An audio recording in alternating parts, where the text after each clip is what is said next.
The last words crackled through her earpiece, an urgent warning from command before the transmission was violently cut off. "Valerie, they've compromised the mission. All your tech is compromised. Abort now!" The warning came too late.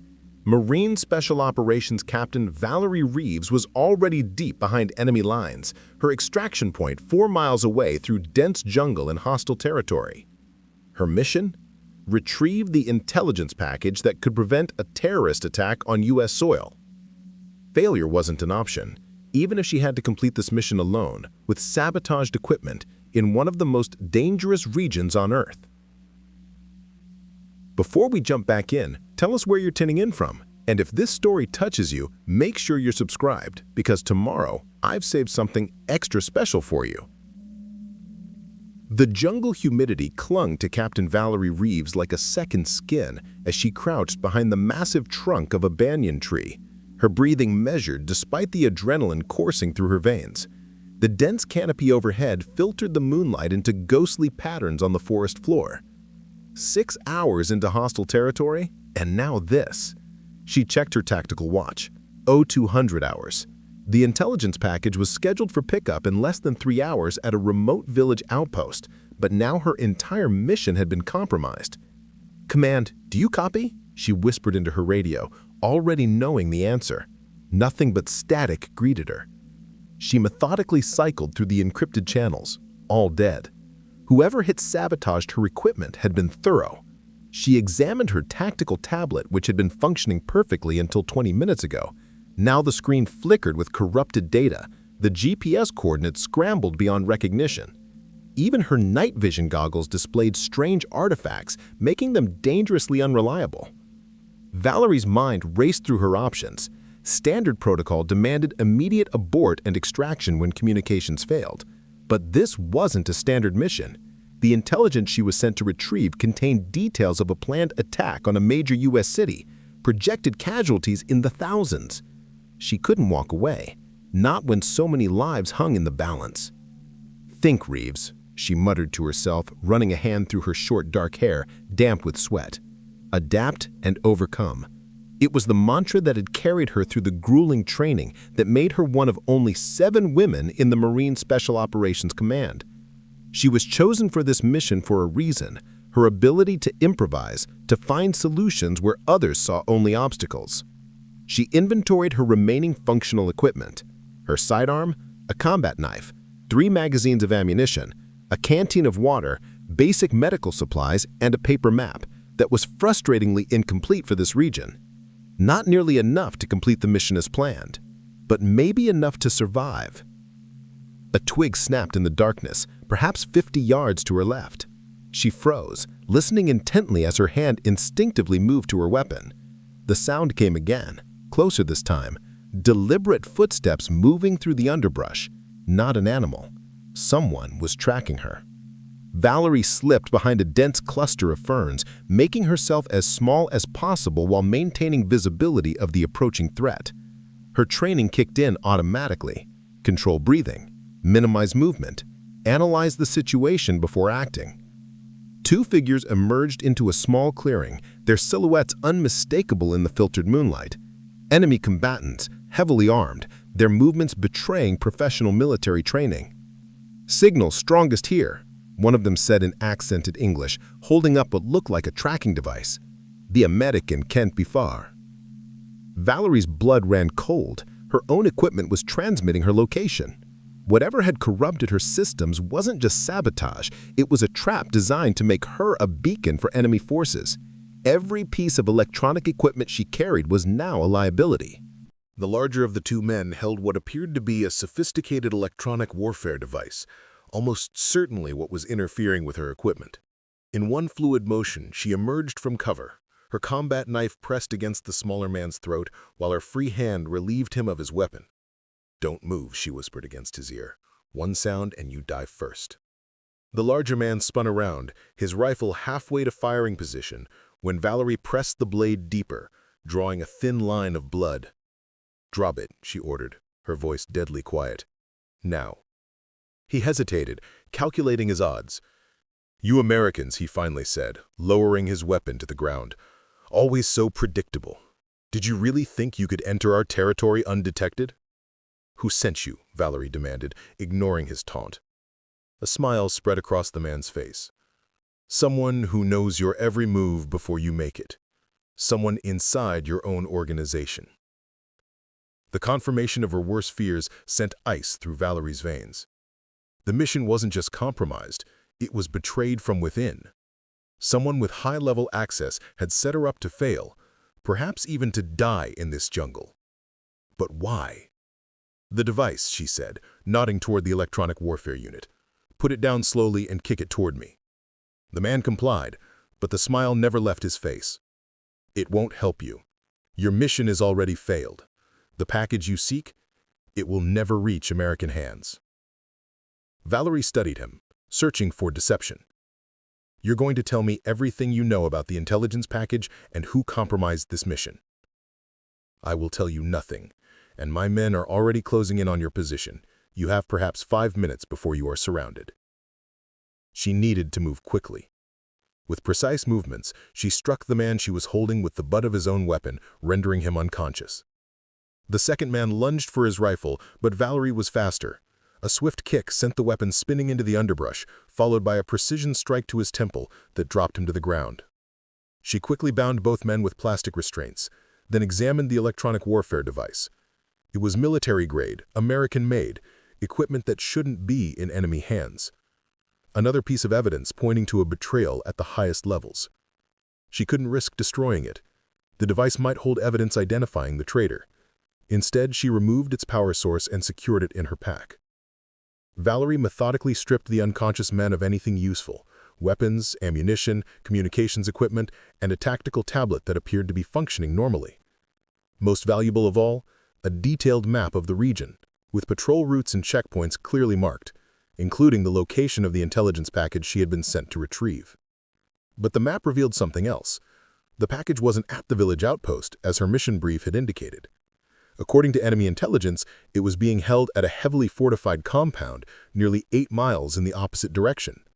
Her original mission parameters had been deliberately falsified. Valerie checked her watch again.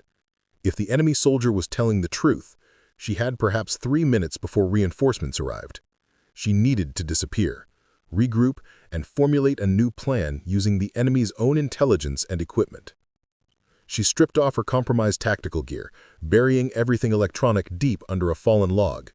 The less technology she carried, the harder she would be to track. In its place, she donned the uniform jacket from the smaller of the 2 men. It wouldn't pass close inspection, but in the darkness, it might be enough to create momentary confusion. And in combat, moments were often the difference between life and death. The sound of approaching vehicles in the distance confirmed the man's warning. Time was up.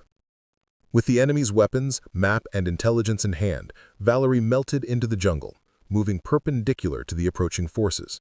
She would circle back, observe their movements, and use their own patterns against them.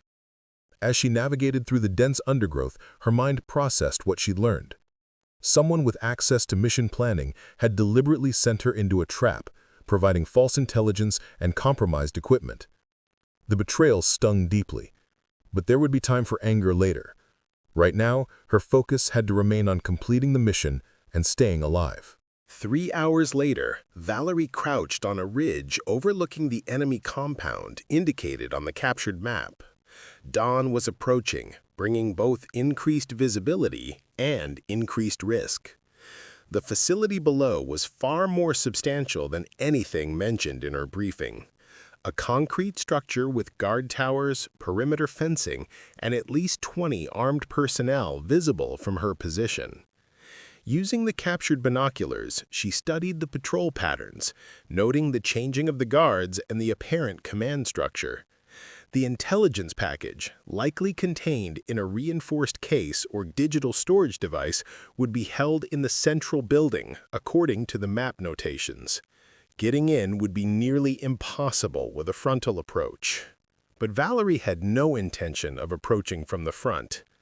The enemy's own map revealed something their commanders might not even be aware of. A maintenance tunnel for the compound's water system, with an access point a half-mile downstream.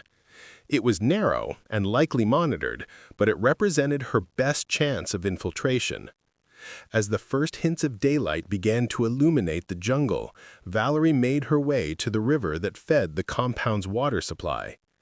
The access point was concealed beneath thick vegetation, just as the map had indicated.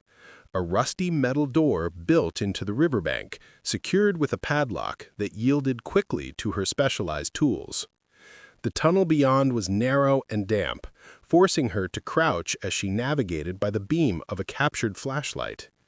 The air grew increasingly stale as she progressed, carrying the smell of mold and stagnant water.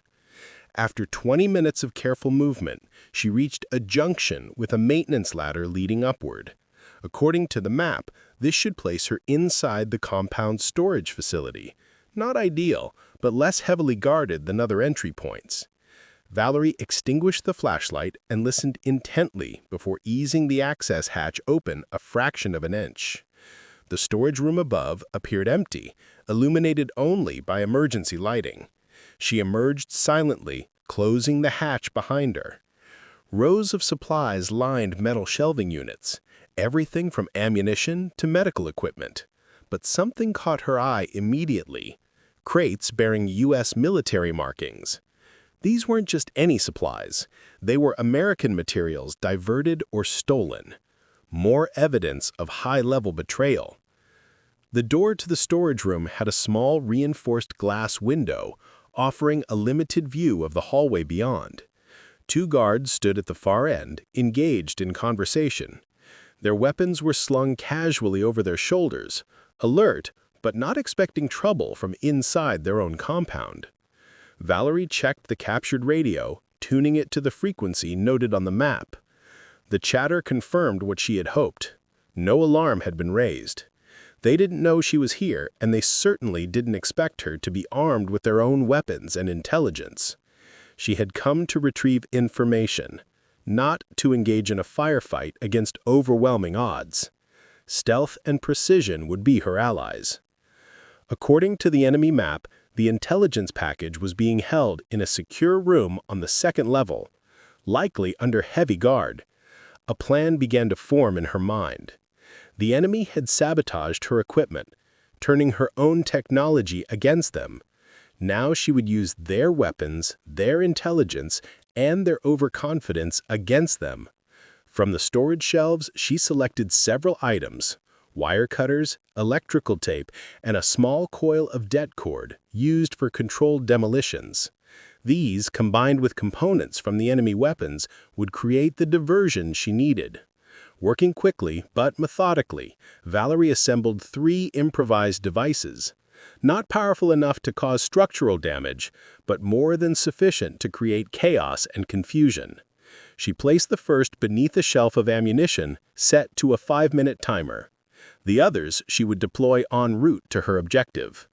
When the first explosion rocked the storage facility, alarms immediately blared throughout the compound. Guards shouted orders as they rushed toward the source of the detonation, exactly as she had anticipated. In the confusion, Valerie slipped into the hallway, moving with purpose while wearing the enemy uniform jacket. In an emergency, people see what they expect to see: another soldier responding to the threat. She planted the second device near the compound's generator room, timing it to detonate 3 minutes after the first.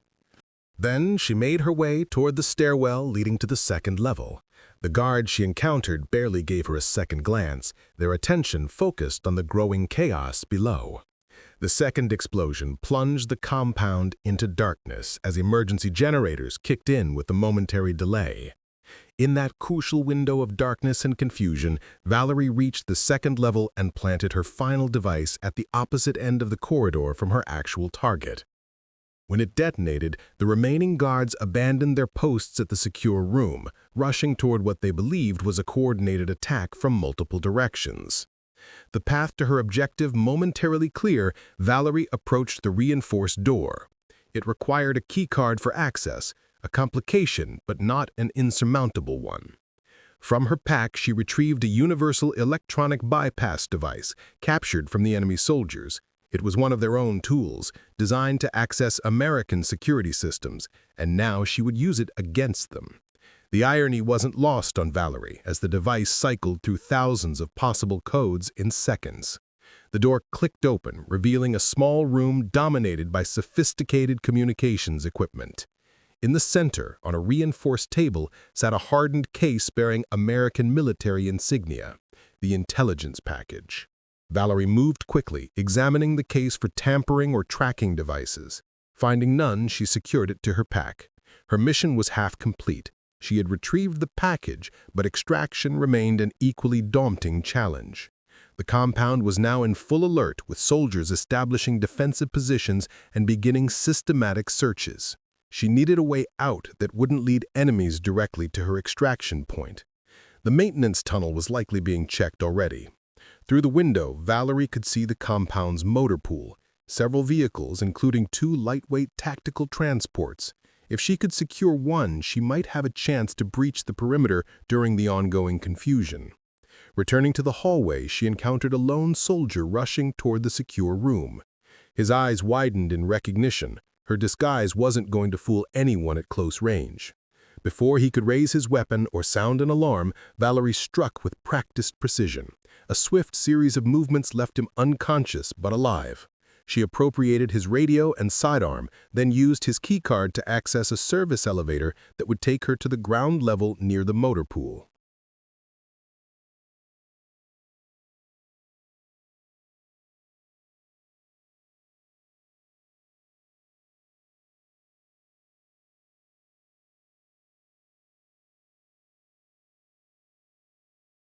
They had compromised her equipment, but in doing so, they had given her the tools she needed to succeed.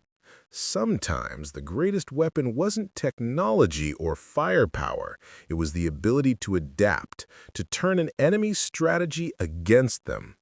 The jungle canopy thinned as she approached the extraction point, a small clearing barely large enough for a helicopter landing.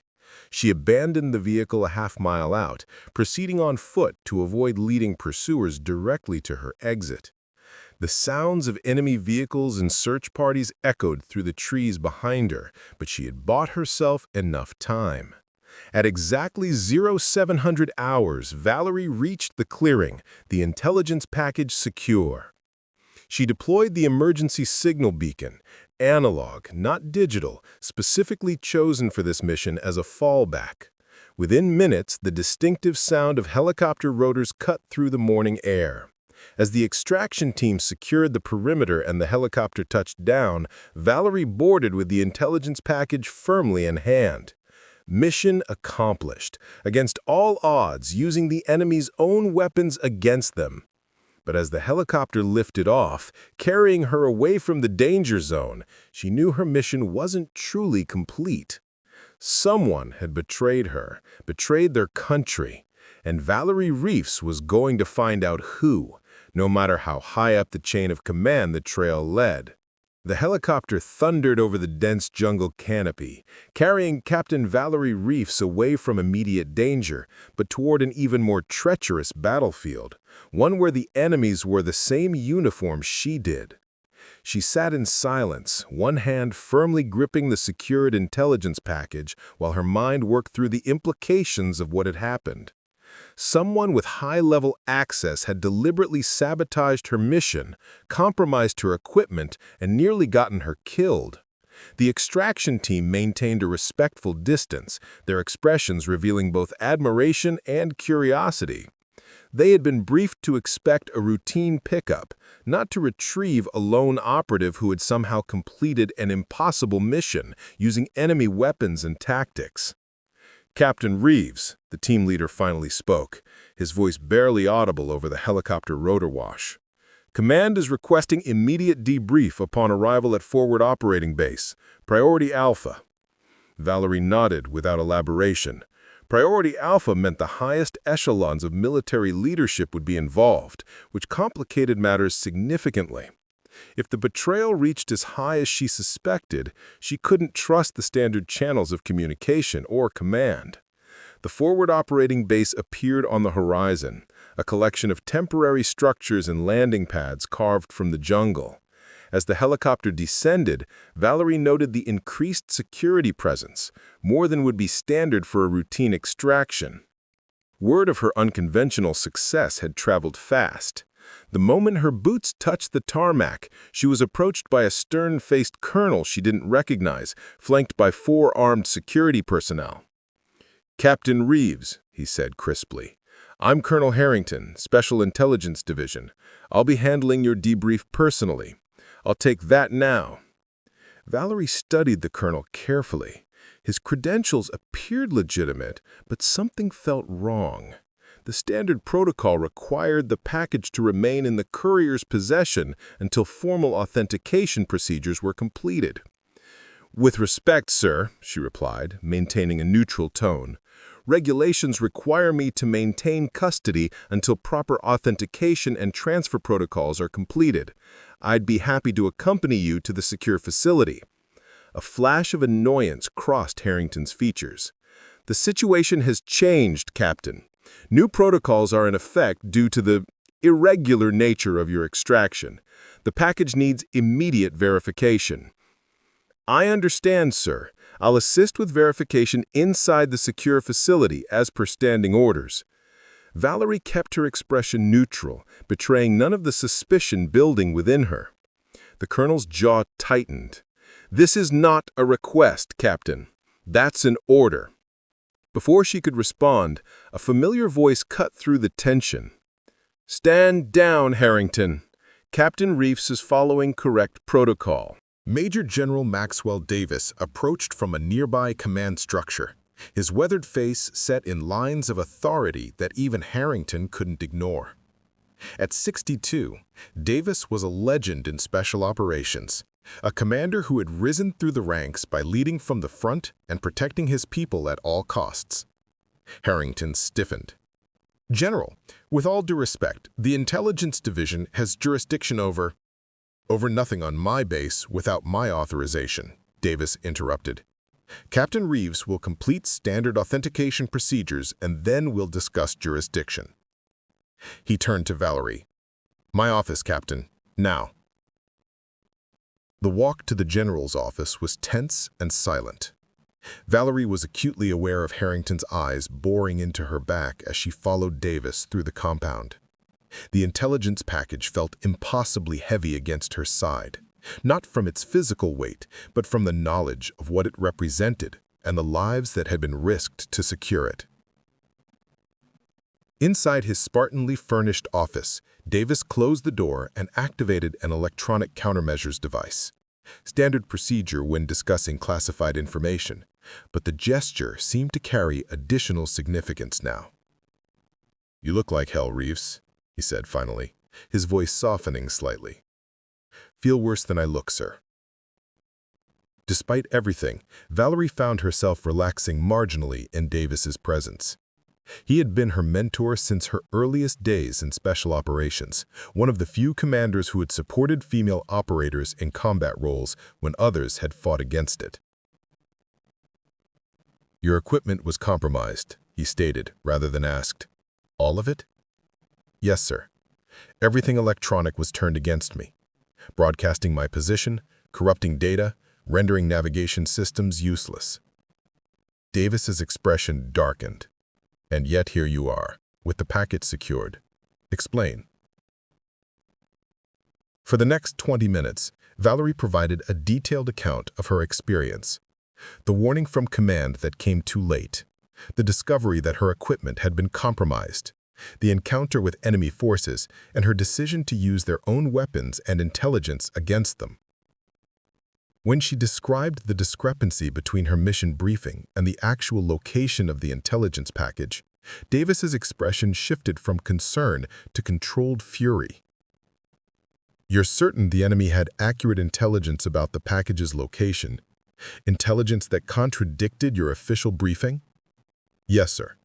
Their maps were detailed and accurate, far more so than what I was provided. They knew exactly where the package was being held, while I was sent to the wrong location." Davis moved to the window, staring out at the busy base with hands clasped behind his back. "What you're suggesting is extremely serious, Captain."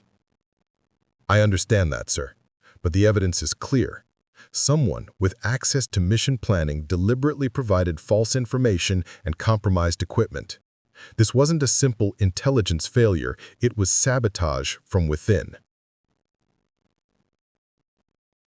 He turned back to face her. And you believe Colonel Harrington is involved? I can't say for certain, sir, but his insistence on taking custody of the package outside of protocol raises concerns. Davis nodded slowly. You're right to be cautious. He paused, seemingly weighing his next words carefully. What I'm about to tell you doesn't leave this room. There have been irregularities in several recent special operations. Missing intelligence, compromised equipment, missions that failed under suspicious circumstances. Yours is the first where the operative managed to overcome the sabotage and complete the objective. The implications sent a chill down Valerie's spine. How high does it go, sir? That's what we need to find out. Davis activated a secured terminal on his desk. I'm initiating authentication protocols for the package. Once verified, we'll transfer it to a secured database, but not through standard channels. The authentication process was thorough. Retinal scans, fingerprint verification, and multiple security codes that confirmed both the package's integrity and Valerie's identity as the authorized courier. Throughout the procedure, she remained vigilant, aware that even this supposedly secure process could be compromised. When the final verification was complete, Davis connected a specialized device to the package's data port. This creates an isolated copy while leaving the original intact. If someone attempts to access or modify the data later, we'll have proof.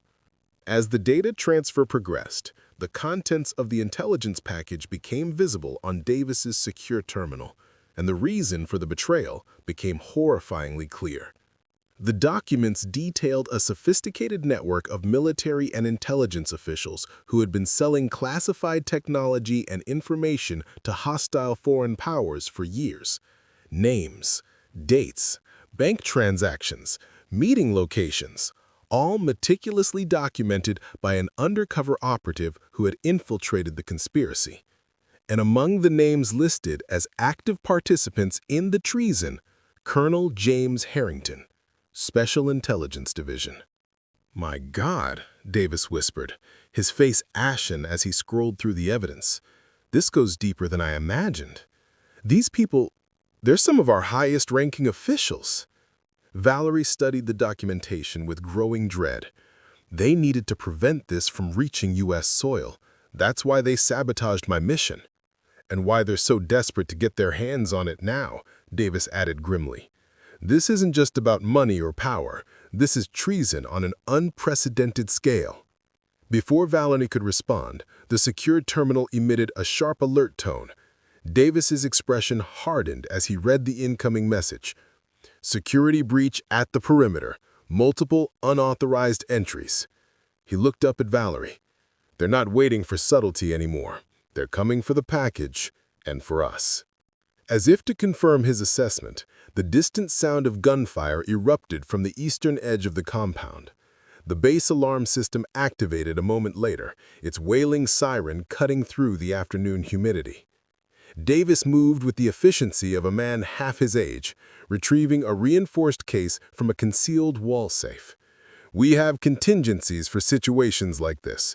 The copy of the intelligence is being transmitted through a separate secure channel to trusted individuals within the Pentagon and intelligence community. But we need to protect the original evidence and get you to safety. With respect, sir, I don't need protection, Valerie replied, checking her sidearm. I need to complete this mission. A ghost of a smile crossed Davis's weathered features. Never doubted it for a second, Captain. He handed her the reinforced case.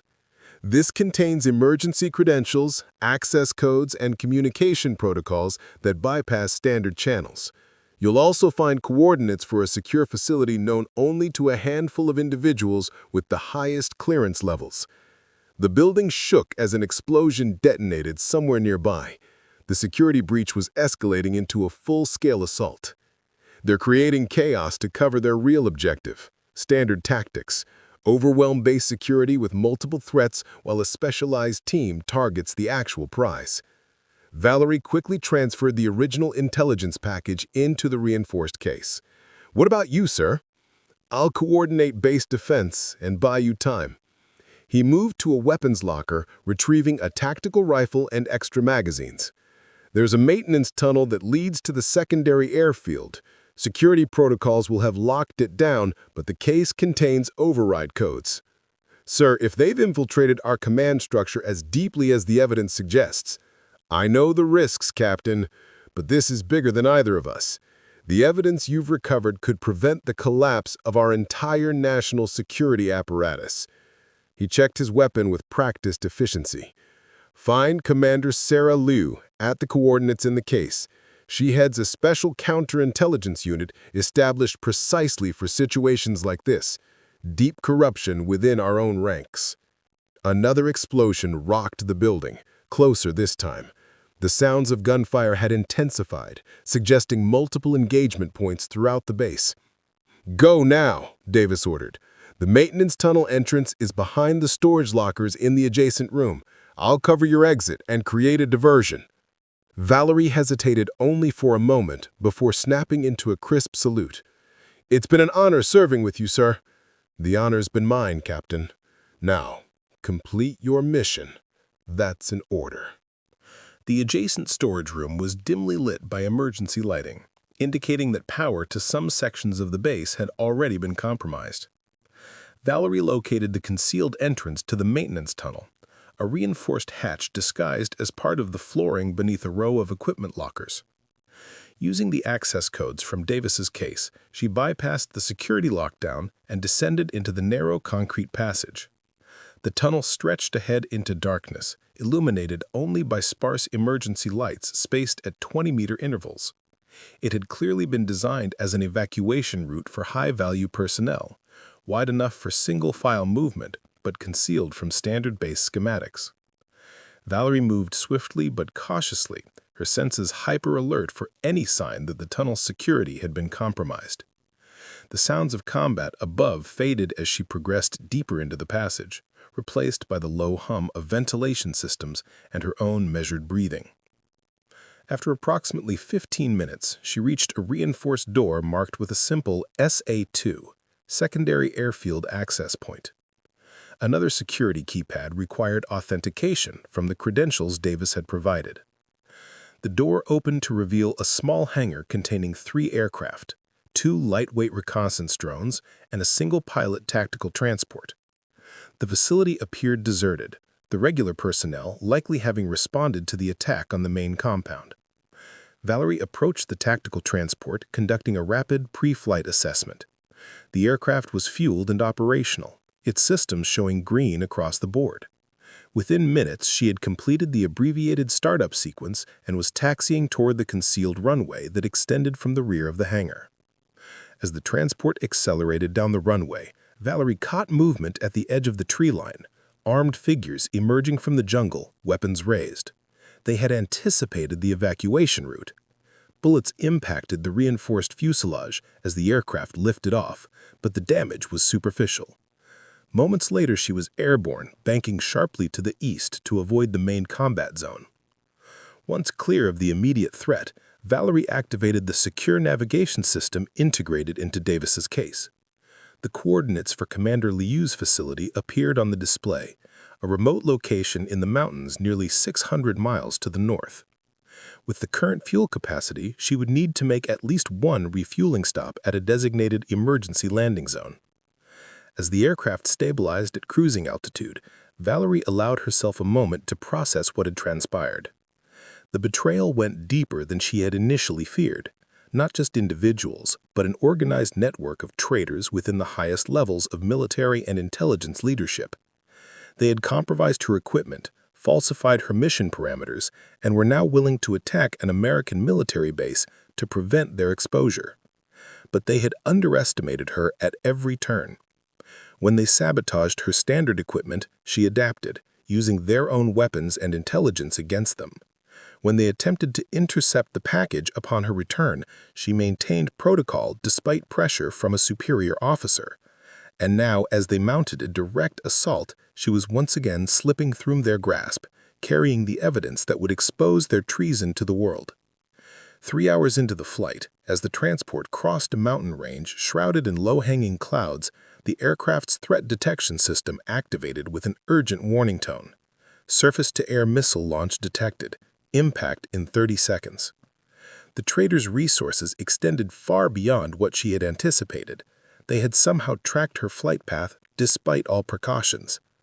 Valerie initiated evasive maneuvers, dropping altitude rapidly while deploying countermeasures. The tactical transport wasn't designed for dogfighting, but it had been engineered to survive in hostile environments. The missile detonated approximately 100 meters behind the aircraft, close enough for the shockwave to damage the port engine. Warning indicators illuminated across the instrument panel as the transport began losing altitude. "Not today," Valerie muttered, fighting the controls as the aircraft shuddered violently. "Not when we're this close." She scanned the terrain below, looking for any suitable emergency landing zone. The mountainous landscape offered few options, but a small plateau approximately 2 miles ahead seemed to provide just enough flat terrain for a controlled crash landing. With the damaged engine now in full failure and the second showing signs of stress, Valerie guided the transport toward the plateau with grim determination. The aircraft skimmed treetops, losing altitude with each passing second. Impact was inevitable. The only question was whether she could maintain enough control to survive it. The transport slammed into the plateau with bone-jarring force, skidding across the rocky terrain before coming to rest near the edge of a steep ravine. The impact had been violent, but controlled, a testament to Valerie's exceptional piloting skills, even under extreme duress. She assessed her condition quickly. Possible fractured ribs, a deep laceration on her left forearm, and various minor injuries, but nothing immediately life-threatening. The aircraft, however, was beyond salvage. Smoke poured from both engines, and the fuselage had buckled in multiple locations. It was a miracle she had survived at all. Retrieving the reinforced case containing the intelligence package and Davis's emergency equipment, Valerie extracted herself from the damaged cockpit. The plateau offered minimal cover, a few scattered boulders and stunted trees clinging to the harsh mountain soil. Whoever had launched the missile would undoubtedly be tracking the crash site, preparing to recover the intelligence and eliminate any survivors. She needed to move quickly. According to the navigation system, Commander Liu's facility was approximately 90 miles north, an impossible distance to cover on foot through mountainous terrain with enemies in pursuit.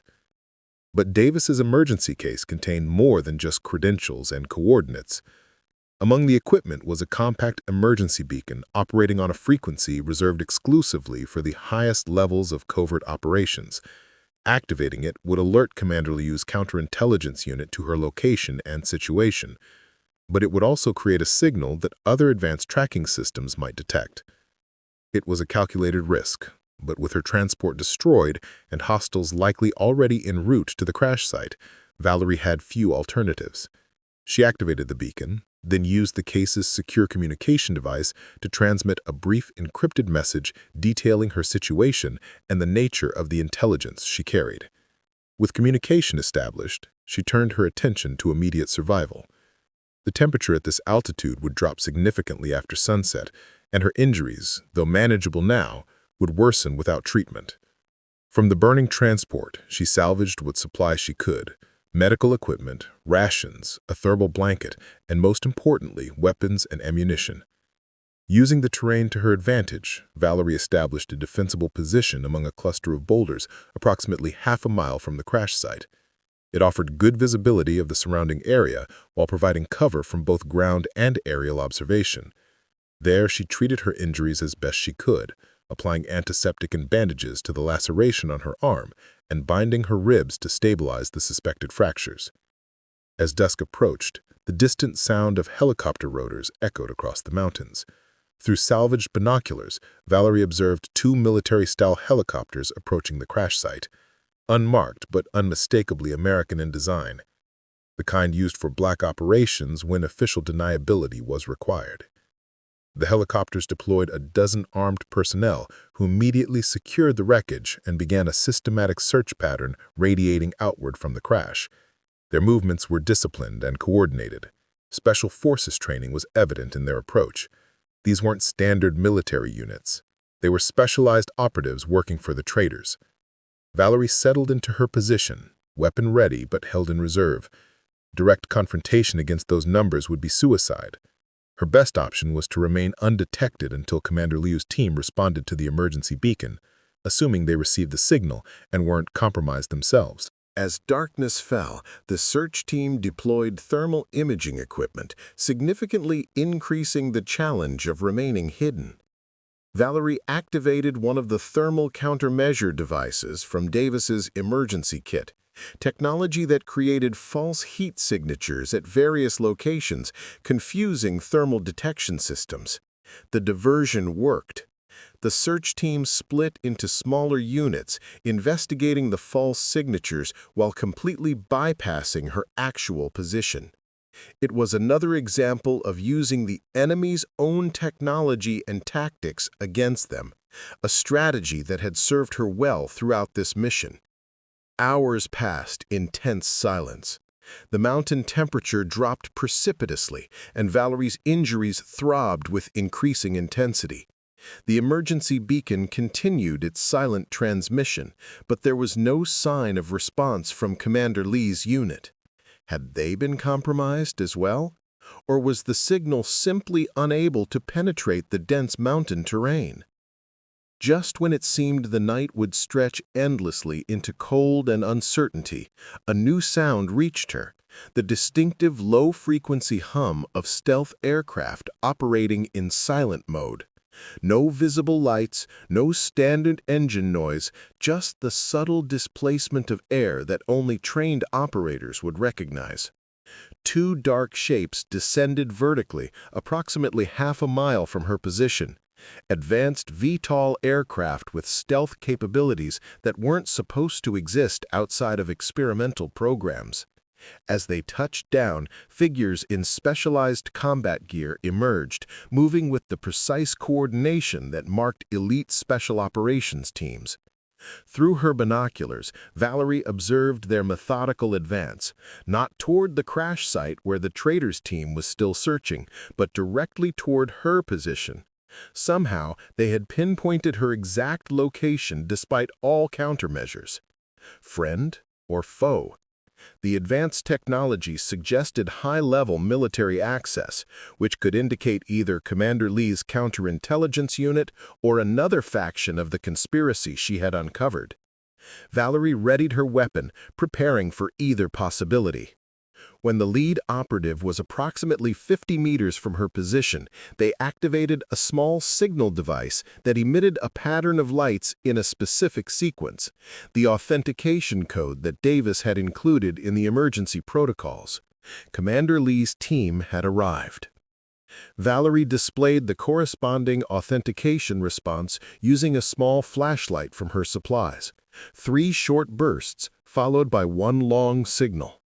The lead operative acknowledged with a subtle hand gesture, then advanced with controlled movements, 2 teammates providing cover as they closed the distance. Captain Reeves? The operative's voice was female, quiet but authoritative. Commander Li sent us. Authentication phrase, Ironclad Protocol 7. Thunderhead response confirmed, Valerie answered with the correct countersign. Only then did she lower her weapon slightly. I have a high-value intelligence package that needs immediate secure transport. The operative nodded, her face partially obscured by advanced tactical gear. Understood, Captain. I'm Major Elena Diaz, Commander Li's executive officer. We need to move quickly. Our stealth systems will only mask our presence for approximately 20 more minutes before the enemy's technology adapts. Valerie gestured toward the crash site. Hostile team, at least 12 operators with advanced gear. They've been searching for several hours. We're aware, Diaz replied. We've been monitoring their communications since planetfall. They believe you died in the crash. We're going to maintain that illusion. 2 medics from Commander Lee's team approached, conducting a rapid assessment of Valerie's injuries. Their equipment was far more advanced than standard field medical gear, another indication of the specialized nature of this unit. 3 fractured ribs, moderate laceration to left forearm, mild concussion, one medic reported quietly. Nothing immediately life-threatening, but field treatment is recommended before extraction. While the medics worked, applying a fast-acting synthetic tissue sealant to her laceration and administering targeted pain management, Diaz explained their extraction plan. "We'll create a diversion to draw the hostile team away from our extraction point. Once airborne, we'll deploy a thermal replica of your body near the wreckage, evidence that you were thrown from the aircraft during impact and killed. DNA markers embedded in the replica will confirm identity to anyone conducting tests." Valerie winced as the medic stabilized her ribs with a specialized compression bandage. "They're going to extreme lengths to cover their tracks." "The intelligence you're carrying threatens some of the most powerful people in our government and military," Diaz replied. "They'll stop at nothing to prevent exposure." Treatment complete, the team prepared for movement toward the extraction point. One of Diaz's operators handed Valerie a specialized tactical vest and helmet with integrated stealth technology, equipment that seemed years beyond anything she had encountered in standard special operations. "Command frequency is preset," Diaz explained as Valerie donned the gear. "Keep calm discipline until we're airborne." The team moved with practiced efficiency, using the mountain terrain for cover as they approached their stealth aircraft. In the distance, the hostile search team continued their systematic pattern, unaware that their quarry was slipping away. The diversion team had positioned themselves on the opposite side of the crash site, preparing to create a distraction at precisely the right moment. As Valerie and the extraction team reached the primary stealth aircraft, Diaz gave the signal. On the far side of the mountain plateau, multiple thermal signatures suddenly appeared, triggering immediate response from the hostile search team. They converged on the false signals, weapons ready, completely diverted from the actual extraction point. "Now," Diaz ordered, and the team boarded rapidly, securing Valerie and the intelligence package in the aircraft's reinforced center compartment. The stealth VTOL lifted off with minimal sound, its advanced propulsion system barely disturbing the air as it ascended vertically before accelerating away from the mountain range. Through a specialized viewing panel, Valerie observed the diversion team successfully deploying the thermal replica near the crash site before making their own extraction in the second aircraft. Inside the transport compartment, secured from both physical and electronic intrusion, Major Diaz finally removed her tactical helmet, revealing sharp features and intense eyes that seemed to evaluate everything they observed. "Commander Liu is waiting at our secure facility," she explained. "We have approximately 90 minutes of flight time before arrival. I suggest you use this opportunity to review the briefing materials."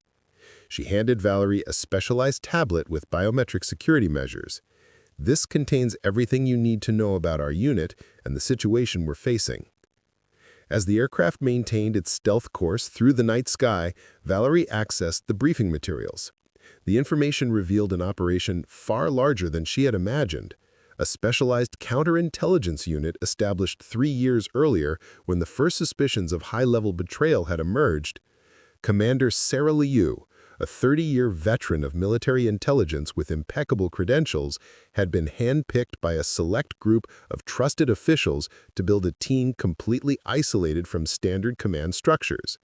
They operated with direct authority from the president, bypassing all traditional channels that might be compromised. The intelligence Valerie had recovered was the final piece of a puzzle they had been assembling for years.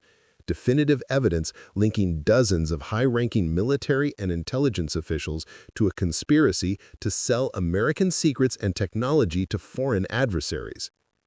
"This goes beyond anything I imagined," Valerie said quietly as she absorbed the scope of the betrayal. "How did it get this far without detection?" Diaz's expression was grim.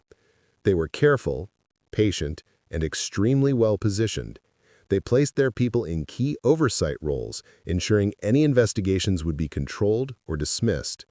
Until Commander Liu established our unit, there was no mechanism to investigate across agency boundaries without alerting the very people being investigated.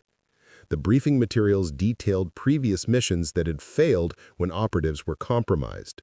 Brave men and women who had gotten close to the truth only to be betrayed by the equipment and intelligence provided by those they trusted.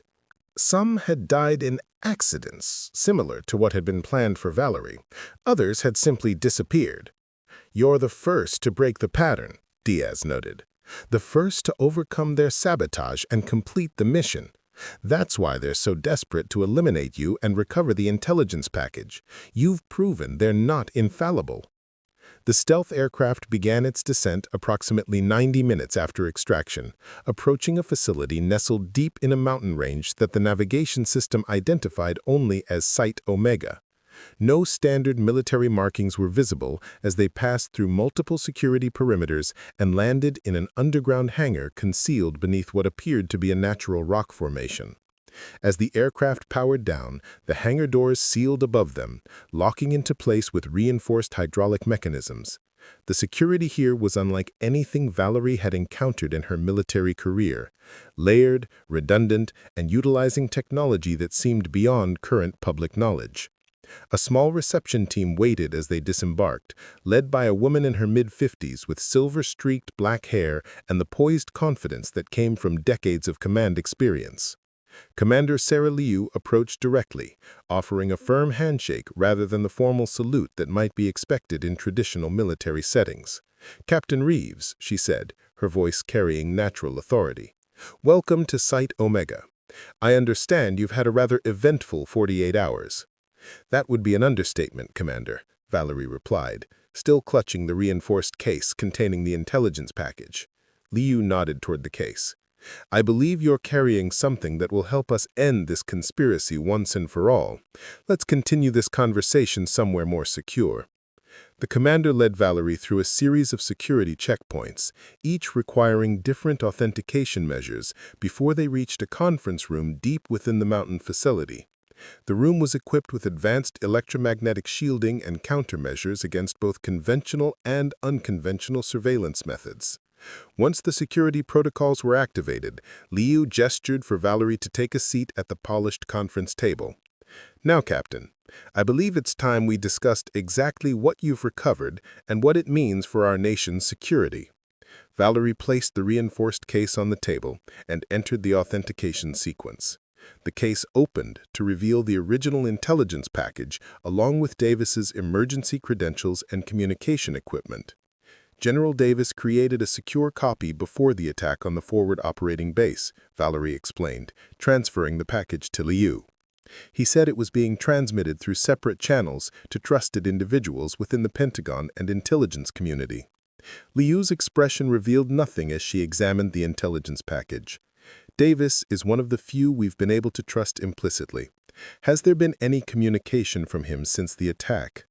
Valerie shook her head. "No, Commander. He stayed behind to coordinate base defense and create a diversion for my extraction. His status is unknown."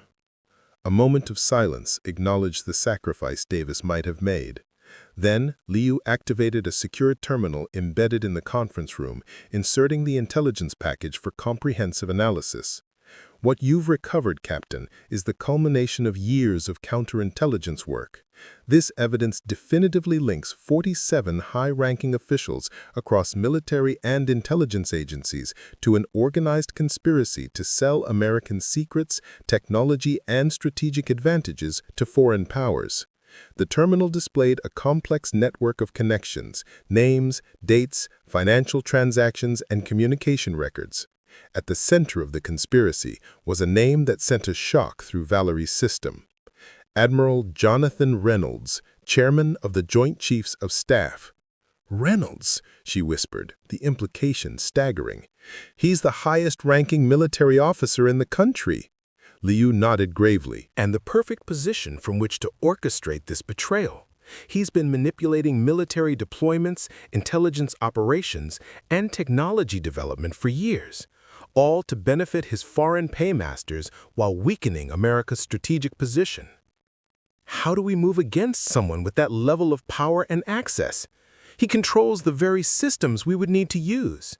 That's why we operate completely outside those systems, Liu explained. This facility, our personnel, our equipment, none of it exists in any official database. We were established precisely for this scenario, with direct authorization from the president through a compartmentalized executive order known to only 5 people in government. Liu stood, moving to a wall-mounted display that activated at her approach. The evidence you've recovered provides the final connections we needed. We now have actionable intelligence on every member of the conspiracy, their methods, their foreign contacts, and their future plans. The display showed a complex operational timeline, a coordinated strategy to simultaneously apprehend all 47 conspirators without alerting others in the network. It would require precise timing, flawless execution, and absolute secrecy until the moment of action. Operation Sentinel, Liu explained, the most significant counterintelligence operation in American history, designed to excise this cancer from our government and military leadership without compromising national security or creating public panic. Valerie studied the operational plan with professional appreciation. It was brilliant in its conception, utilizing specialized teams like the one that had extracted her, each operating independently but coordinated through Liu's command center. "When does it launch?" Valerie asked. 24 hours from now, Liu replied, and you, Captain Reeves, have a crucial role to play.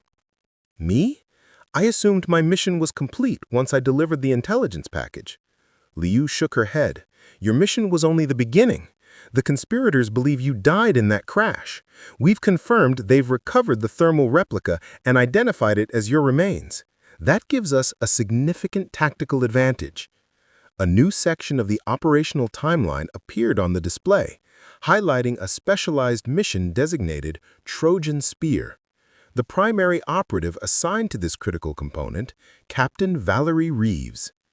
Admiral Reynolds is scheduled to attend a high-security briefing at the Pentagon tomorrow evening, a closed session with the Secretary of Defense and selected military leadership regarding next-generation weapons systems, the very technology he's been selling to our adversaries.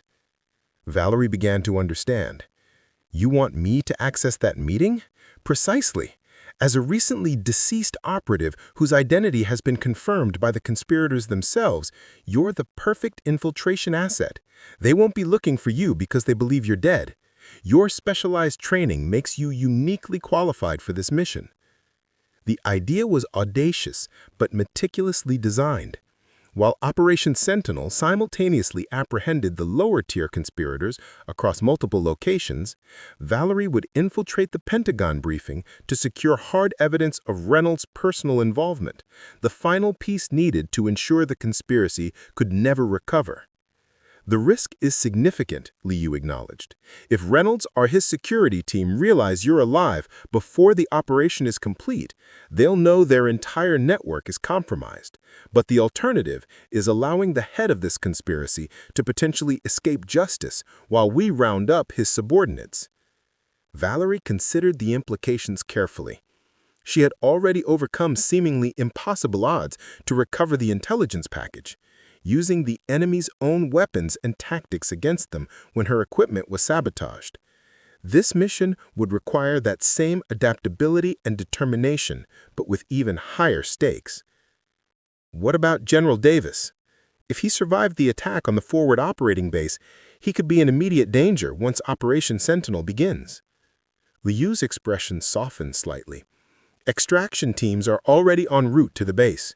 If Davis is alive, we'll secure him before moving against Reynolds. He's too valuable and too loyal to leave exposed. For a moment, Valerie was silent, processing everything she had learned and the mission that lay ahead. Then she straightened, her decision made. When do we begin preparation for Trojan Spear? Liu's approval was evident in her slight nod. Immediately. Medical will complete treatment of your injuries, then tactical preparation begins. You have 12 hours to learn everything about your infiltration route, security protocols, and extraction plan. As medical personnel entered to provide advanced treatment for her injuries, Valerie reflected on the path that had brought her to this point. What had begun as a standard intelligence retrieval mission had evolved into something that would reshape American military and intelligence leadership. All because she had refused to accept failure when her equipment was sabotaged, choosing instead to adapt, improvise, and use the enemy's own weapons against them. The advanced medical treatment was unlike anything available in standard military facilities.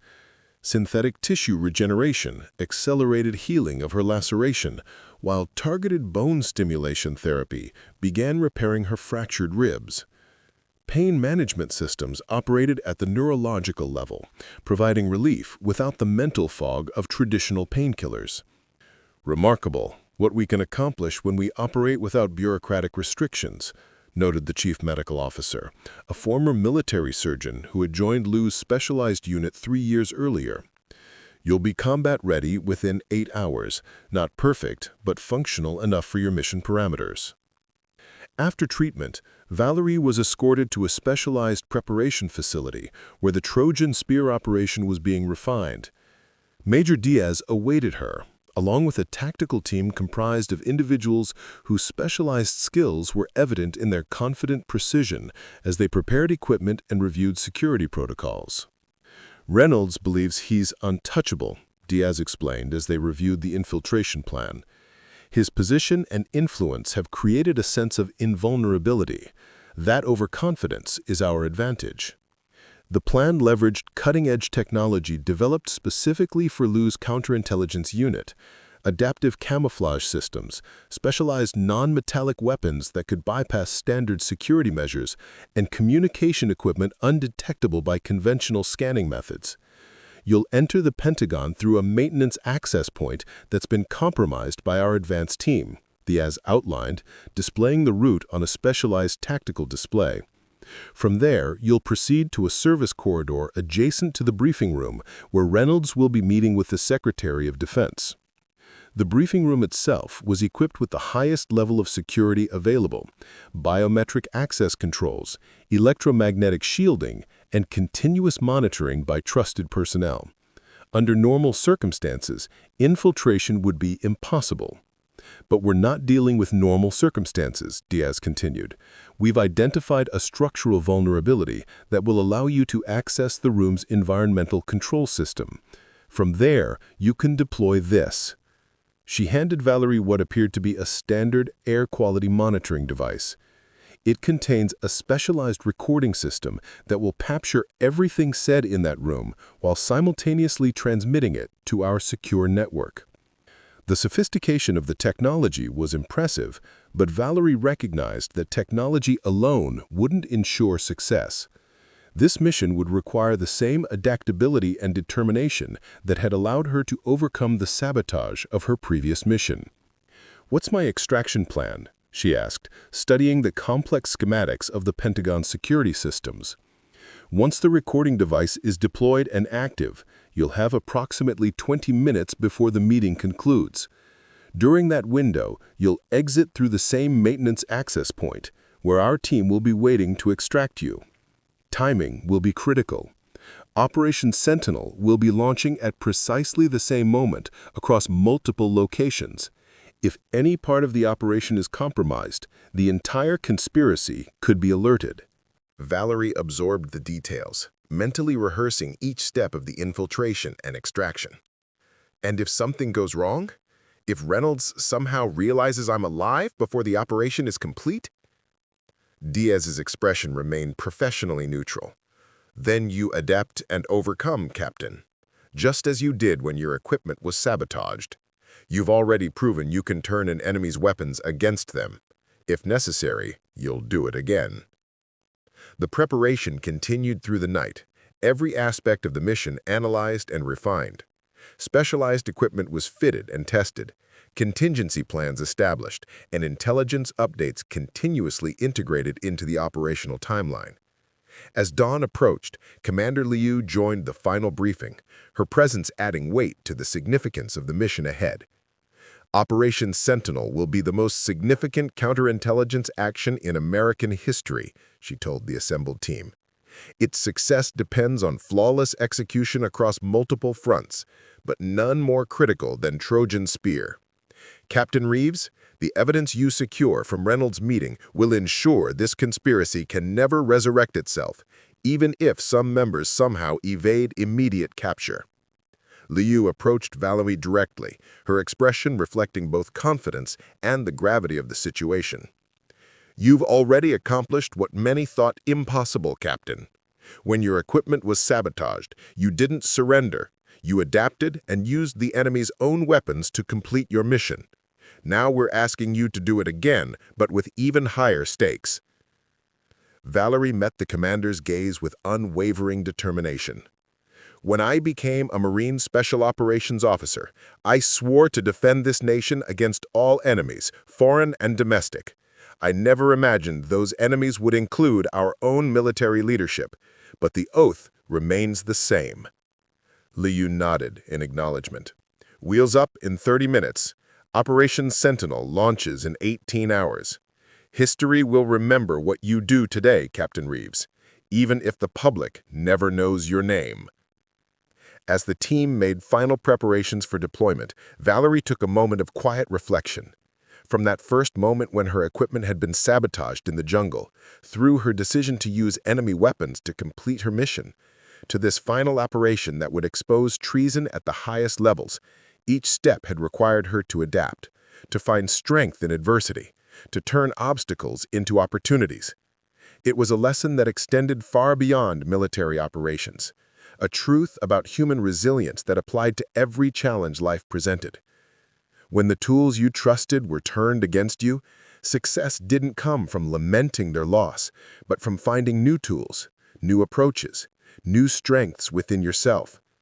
As she boarded the stealth transport that would carry her to the most important mission of her career, Valerie carried not just specialized equipment and tactical plans, but the confidence that came from having already overcome impossible odds.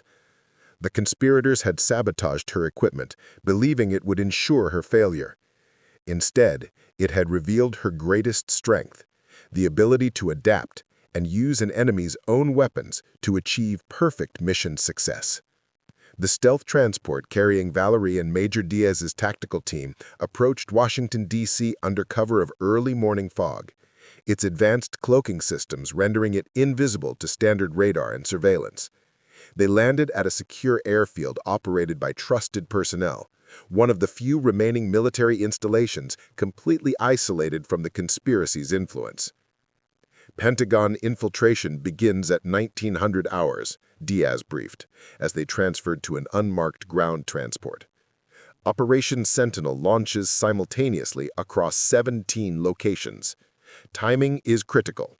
Reynolds cannot be alerted until all primary targets are secured. Valerie checked her specialized equipment once more, the non-metallic adaptive camouflage system designed to bypass Pentagon security, the recording device disguised as environmental monitoring equipment, and the communications gear that would maintain her connection to Commander Liu's coordination center. "What's the latest on General Davis?" she asked, as they moved toward a nondescript warehouse that would serve as their final staging area. Diaz's expression remained professionally neutral. "Extraction team made contact 3 hours ago. He's secure but wounded. Took a bullet protecting the escape route of support personnel during the base attack. He'll recover, but he's out of action for this operation." The news sent a conflicting wave of relief and concern through Valerie. Davis was alive. That mattered. The general had been more than just a commanding officer. He had been a mentor who believed in her abilities when others doubted. His confidence in her had been pivotal in her selection for special operations training. "He specifically asked about you," Diaz added. "Wanted to know if you'd completed the mission. When we confirmed you had, he just nodded and said, 'Never doubted it for a second.'" The warehouse exterior belied its sophisticated interior, a fully equipped tactical operations center established within the seemingly abandoned structure. Commander Liu had arrived ahead of them, coordinating the final preparations for Operation Sentinel from a central command station surrounded by encrypted communications equipment and real-time surveillance feeds. Commander Liu acknowledged as Valerie approached. Final intelligence confirms Reynolds will enter the Pentagon's secure briefing room at precisely 1930 hours. The meeting is scheduled for 45 minutes. You'll need to deploy the recording device within the first 15 to capture the critical intelligence. Liu activated a holographic display showing real-time surveillance of the Pentagon's exterior and public areas. Our advanced team has confirmed all access points are operating under standard security protocols. No elevated alert status has been detected. They still believe I died in the crash. Correct. The thermal replica's DNA markers matched your military records. They're completely convinced you've been eliminated. That's our primary advantage. Liu's expression remained focused and determined. But don't underestimate Reynolds. He didn't reach his position by being careless or unobservant. The next several hours were dedicated to final mission preparation. Valerie studied updated schematics of the Pentagon's security systems, memorizing patrol routes and camera coverage patterns. The specialized infiltration gear was tested and calibrated, adaptive camouflage systems adjusted to match the specific lighting conditions of the maintenance corridors she would navigate. As the designated infiltration time approached, Valerie changed into the specialized tactical gear, a form-fitting suit embedded with advanced technology that could alter its appearance to blend with surroundings. Unlike traditional camouflage, this system actively responded to environmental changes, providing optimal concealment even when moving through areas with varied lighting or background features. Remember, Diaz advised, she helped Valerie secure the final components. The adaptive camouflage isn't invisibility. It requires strategic movement and awareness of sightlines. Anyone looking at you directly from close range will still see something. The technology simply makes that something much harder to identify or remember clearly. The medical officer performed a final assessment of Valerie's injuries. The advanced treatment had accelerated healing significantly, but the fractured ribs remained partially compromised. The compression system will maintain stability, but direct impact could still cause significant pain and potential re-injury. Avoid direct confrontation if possible. At 1830 hours, the infiltration team departed for the Pentagon in an unmarked maintenance vehicle with legitimate access credentials, part of the contractor network that provided regular service to the massive facility. Valerie was concealed in a specialized compartment designed to bypass standard security scanning. "Comcheck?" Diaz's voice came through the secure earpiece as they approached the Pentagon's service entrance. 5 by 5. Valerie confirmed, her voice barely a whisper within the confined space. Through a small observation port, she could see the vehicle approaching the security checkpoint. The maintenance truck passed through security without incident. Their credentials and vehicle registration were legitimate, established months earlier by Commander Liu's counterintelligence unit. They proceeded to a designated service area where routine HVAC maintenance was scheduled, providing the perfect cover for Valerie's infiltration. Once inside the service area, the team created a controlled distraction, a minor but believable maintenance issue that drew security personnel's attention while Valerie exited the concealed compartment and slipped into a maintenance access tunnel. The moment she was clear, she activated the adaptive camouflage system. Her figure seemed to shimmer momentarily before blending remarkably well with the industrial surroundings of the service corridor. "Infiltration successful," she whispered into her secure communications device, proceeding to Waypoint Alpha. The Pentagon's labyrinthian structure, 5 concentric rings connected by 10 corridors, was designed for defense and compartmentalization. But those same features that made it secure also created blind spots and maintenance passages that could be leveraged by someone with detailed knowledge of the facility's architecture. Valerie moved through these hidden passages with practiced efficiency, her movements deliberate and precise. Years of special operations training had taught her how to maximize concealment, how to time her movements to coincide with natural background noise, how to remain unseen even in environments designed for maximum security. "Security patrol approaching Junction C7, came the warning through her earpiece. Real-time intelligence from Commander Liu's surveillance team. Hold position. Valerie pressed herself into a recessed maintenance alcove as 2 security officers passed by. Their conversation focused on an upcoming shift change rather than potential intruders. Once clear, she continued toward her primary objective, the environmental control access point for the secure briefing room where Admiral Reynolds would soon meet with the Secretary of Defense. At 19:25 hours, Valerie reached the access point, a maintenance panel adjacent to the climate control system for the secure briefing room. The panel itself was locked with a standard security mechanism, but her specialized tools made short work of the obstacle. "Reynolds has entered the building," came the update through her earpiece. 5 minutes to target location. Working with calm efficiency despite the time pressure, Valerie carefully removed the access panel and located the primary environmental monitoring system. The specialized recording device she carried was designed to integrate seamlessly with this system, appearing as a routine component while capturing every word spoken in the adjacent room. "Device in position," she confirmed after securing the sophisticated surveillance equipment. "Activating now." The tiny green confirmation light indicated successful deployment and activation. Now she needed only to replace the access panel and extract from the facility before Reynolds' meeting concluded. "Secretary of Defense has arrived at the briefing room. Reynolds is approaching with his security detail." As Valerie secured the access panel, a subtle vibration from her communications device signaled urgent alert. She pressed the receive button, keeping her voice at the barest whisper. "Go ahead." "Change in security protocols," Diaz reported, tension evident in her normally controlled voice. "They're implementing an unscheduled sweep of all maintenance corridors in your section, 2 teams converging on your position in approximately 60 seconds. The development was unexpected but not entirely surprising. In a facility like the Pentagon, security protocols were frequently adjusted, often without warning or obvious pattern. It was one of the many ways they maintained effective protection against potential infiltrators. "Understood," Valerie replied calmly, adapting approach.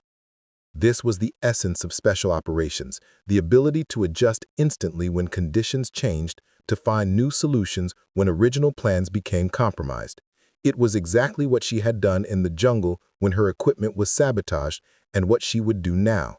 The maintenance corridor offered limited options for concealment, designed specifically to prevent hidden threats from establishing position near sensitive areas. The adaptive camouflage would provide some protection, but not enough to withstand direct inspection by trained security personnel.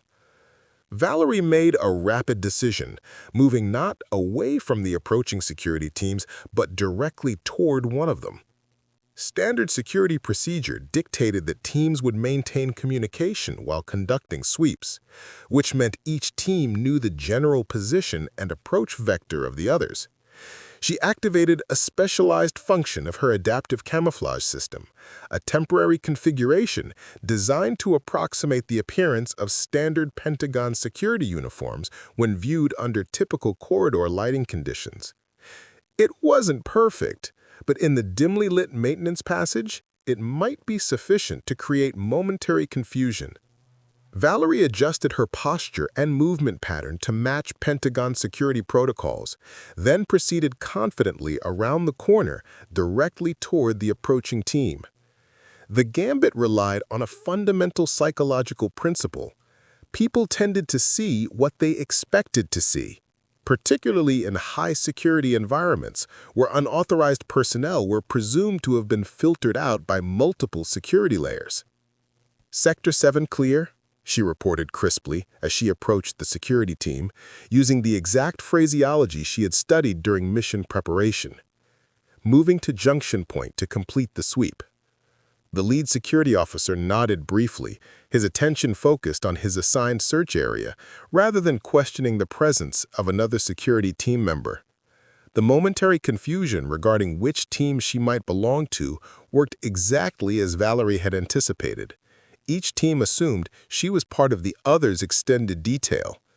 She passed by without incident, maintaining her confident pace until she had cleared the junction point and entered a different section of the maintenance corridor network. Only then did she reactivate the standard adaptive camouflage configuration and resume her original extraction route. "Security teams have completed their sweep of your previous position," came the update through her earpiece. "Your approach worked. They've marked that section clear. Reynolds' meeting is now in progress, recording device functioning at optimal levels."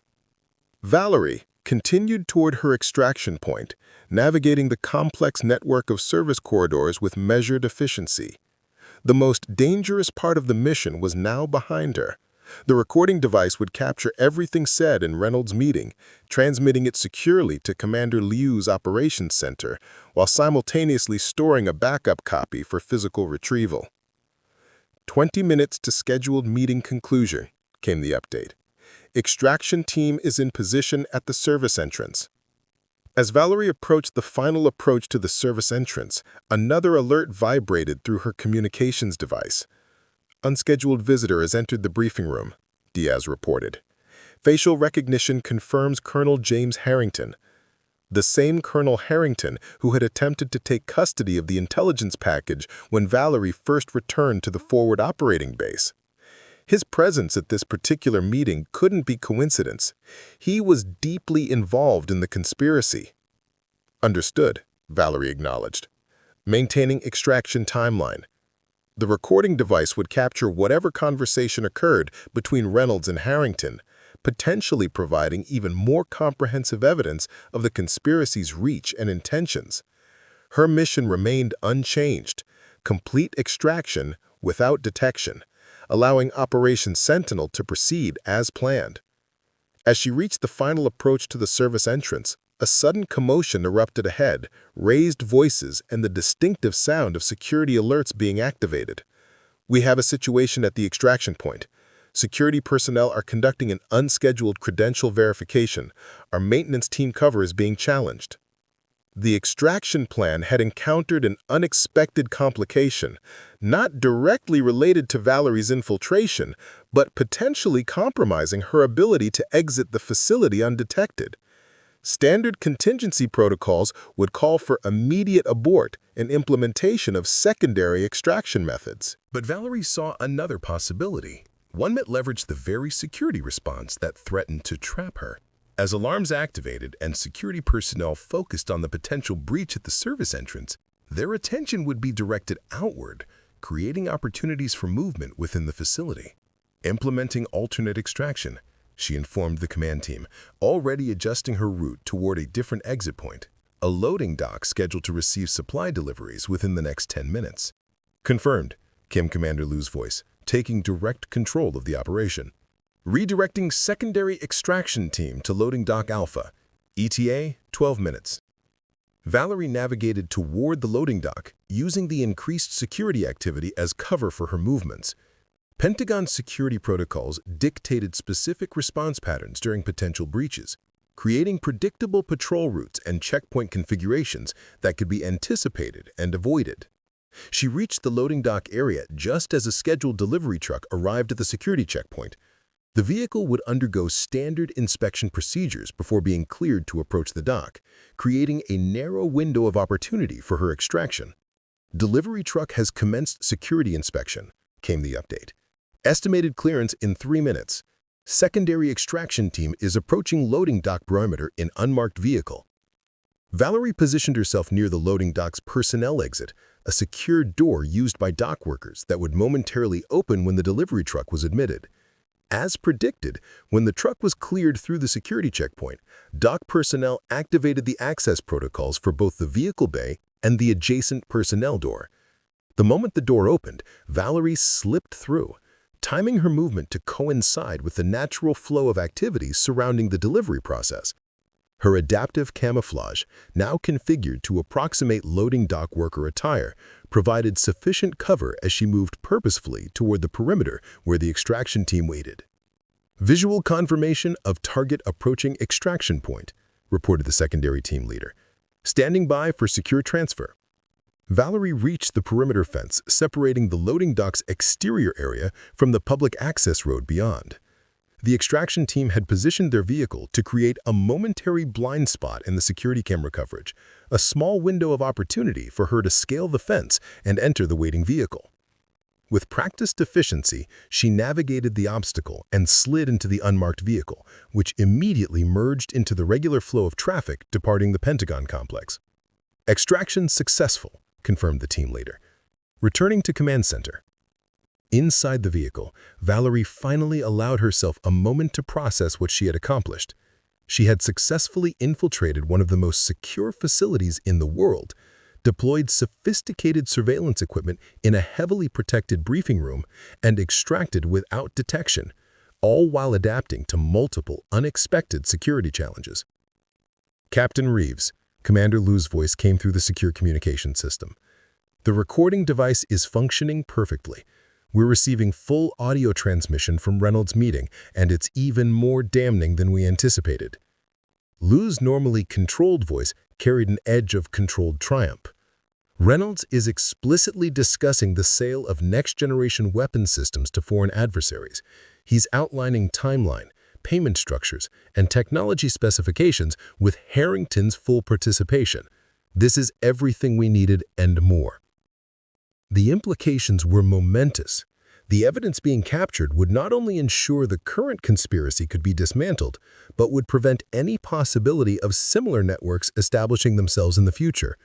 The recording provided irrefutable proof of treason at the highest levels of military leadership.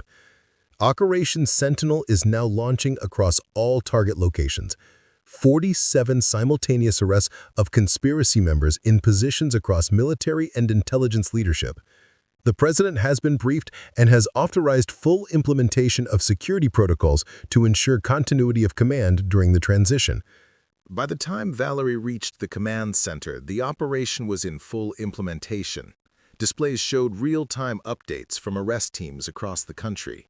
Senior military officers, intelligence directors, and defense contractors being taken into custody by specialized teams operating under direct presidential authority. Commander Lou met her at the entrance, unusual emotion visible in her typically composed features. "You did it, Captain.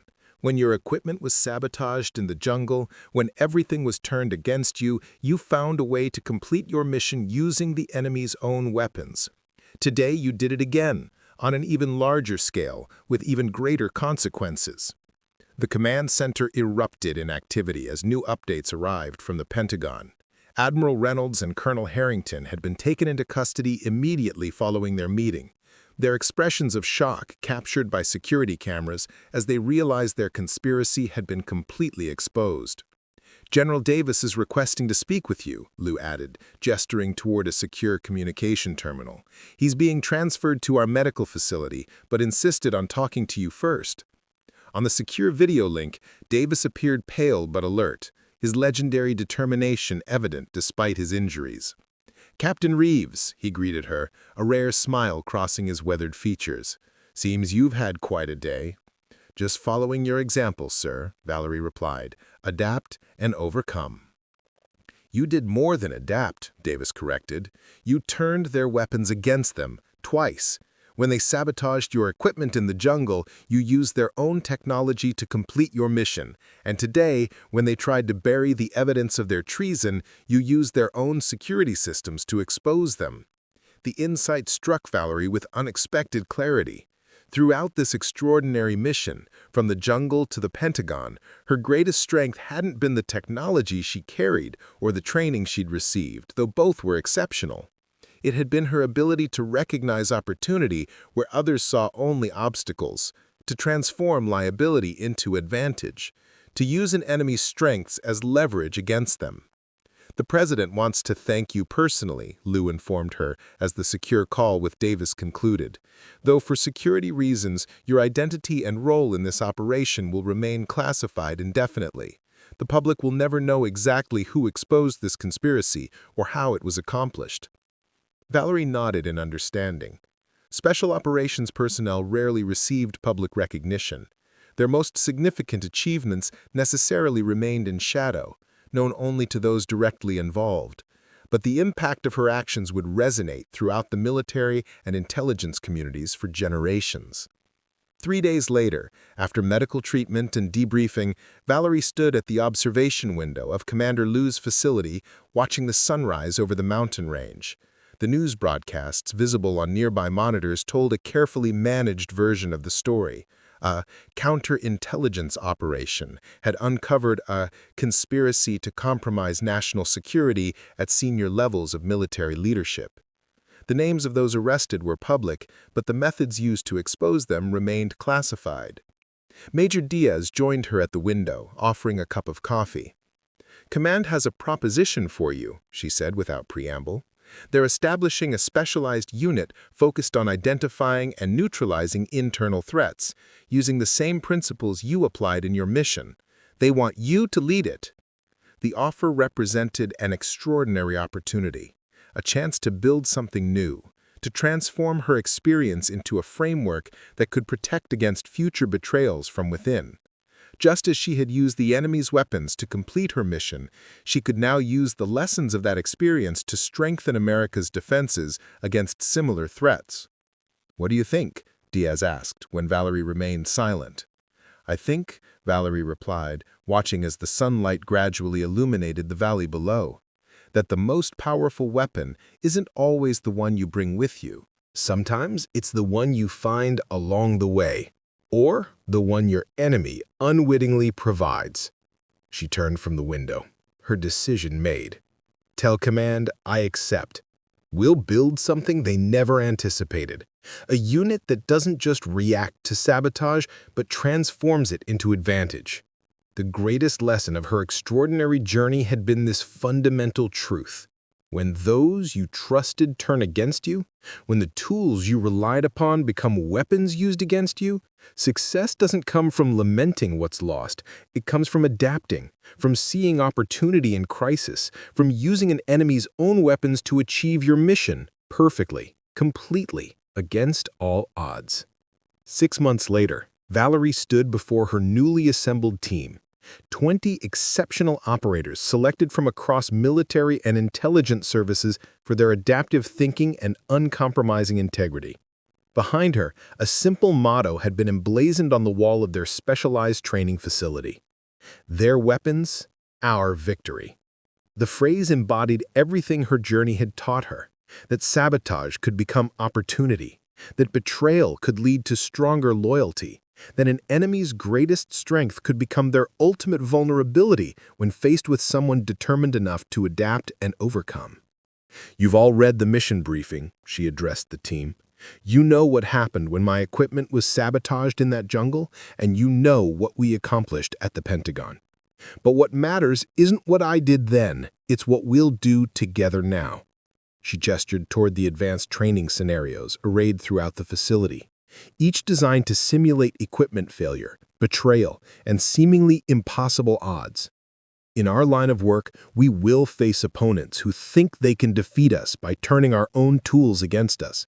They believe that by sabotaging what we rely on, they ensure our failure." She allowed a confident smile to cross her features.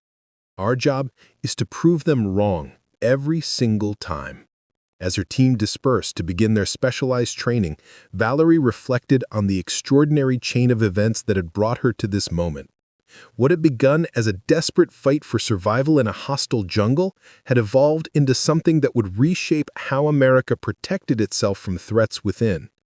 All because she had refused to accept defeat when her equipment was sabotaged, choosing instead to adapt, to innovate, and to use the enemy's own weapons to complete her mission perfectly.